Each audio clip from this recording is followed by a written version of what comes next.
morning to everyone. Bezat Hashem Minha for this week is going to be 7:25. The entire week, 7:25, we'll be praying Minha.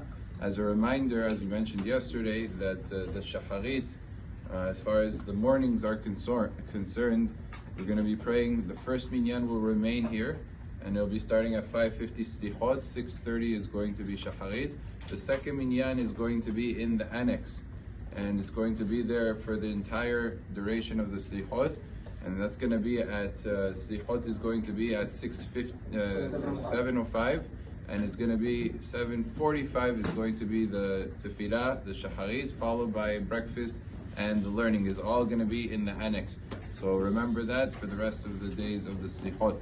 In terms of the Halacha, we were discussing a person who is eating a meal, and as an example, let's say he finished his meal and he already did Mayim Acharonim, meaning he was already done. He's finished with the meal.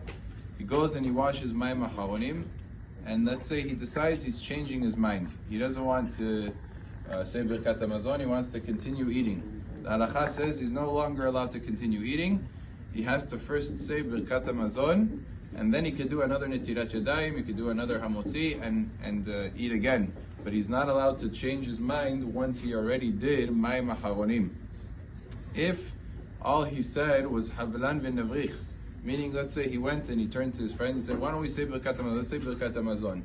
Okay, you ready to say Birkat Hamazon? That's the equivalent of Havlan v'nevrich.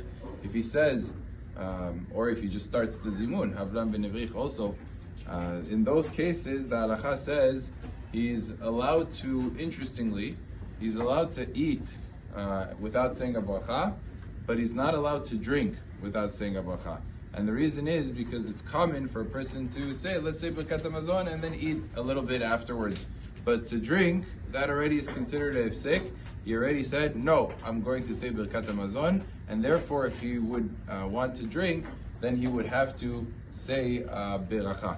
And that's the halacha. Although it's not that he has to say Birkat Hamazon, he has to just say a bracha on what he's drinking because of the fact that he already said Havlan v'nevrich. But once he does Mayim Acharonim, that's even worse, that's even more strict, and then he has to say Birkat Hamazon, eating or drinking, it doesn't matter what it is, he would be required to start and say Birkat Hamazon. As we know, Birkat Hamazon has to be said in proximity to Mayim Acharonim, you can't delay.